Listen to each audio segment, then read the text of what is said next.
Аманаттықтар өрттен зардап шеккен қостанайлықтарға 2 күн ішінде 807 тонна гуманитарлық көмек жинады. Азық-түлік пен киім-кешек тиелген жүк көліктері табиғи өрттен зардап шеккендерге жөнелтіліп жатыр. Бұл туралы Аманат партиясының өкілдері орталық коммуникациялар қызметінде өткен брифингте мәлімдеді. Партиялықтар отандастарымызды материалдық қолдауды Қостанайда төтенше жағдай жарияланысымен дереу қолға алған. Партия мүшелері зардап шеккендерге кеше 312 тонна, ал бүгін 495 тонна көмек жинады. Сөйтіп 2 күнде 807 тонна гуманитарлық жүкті жеткізді. Жылы киім, жеке тазалық құралдары, төсек орын жабдықтары, тұрмыстық техника мен құрылыс материалдары да жөнелтілген. Ел басына күн туған кезде Аманат партиясы, елдің партиясы ретінде, осы мемлекет басшысының қоғамдық тірек ретінде алғашқы сәттерден бастап жұмыла кірісіп, осы гуманитарлық көмек ұйымдастырумен айналысты. Ел азаматтарының барлығы өз аманатын біздің партияның гуманитарлық көмек бекеттеріне табыстап, қазіргі таңда бүгінгі уақытпен алсақ 807 тонна көмек жиылды. Оның 100-200 тоннаға жуық көмегі қазіргі таңда Қостанайға жеткізілді.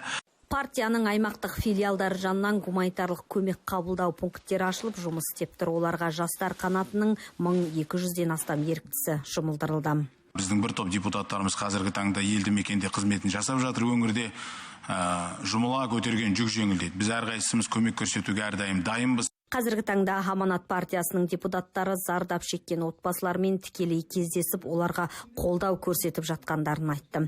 Алғашқы көмек Әулиекөл тұрғындарына жеткен.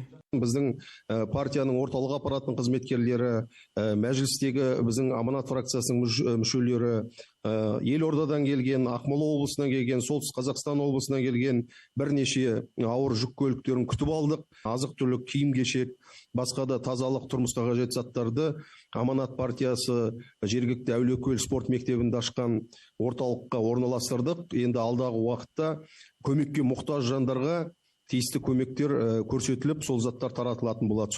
Партияның орталық аппараты қостанайлық әріптестермен тікелей байланыс арқылы жағдайды бақылап отыр. Аманаттың Қостанай облыстық филиалының атқарушы хатшысы барша қазақстандықтарға жерлестерінің алғысын жеткізді. Осы 3 күн бойы апат жағдайында Қазақстан Республикасының әр облысының, әр өңірінен бізге хабарласып, қандай көмек керек деген бәр біздің әріптестерімізге мың алғыс. Қостанай облысында қазіргі таңда 21 пункт жұмыс жасап жүр. Ол қайырымдылықты, гуманитарлық көмекті қабылдап отыр. Күн-түні жұмысты жасап отыр. Белсенділер зардап шеккен отбасылардың балаларын мектепке қажетті оқу жабдықтарымен қамтуды жоспарлап отыр. Мұндай көмек жуырда 40 шақты балаға жасалмақ. Айта кетейік, Аманат партиясының орталық аппарат ұжымы апат салдарынан баспанасыз қалғандарға 1 күндік жалақыларын аударды. Айжан Қуаш, Жанайдар Рақымжанов, Астана Таймс.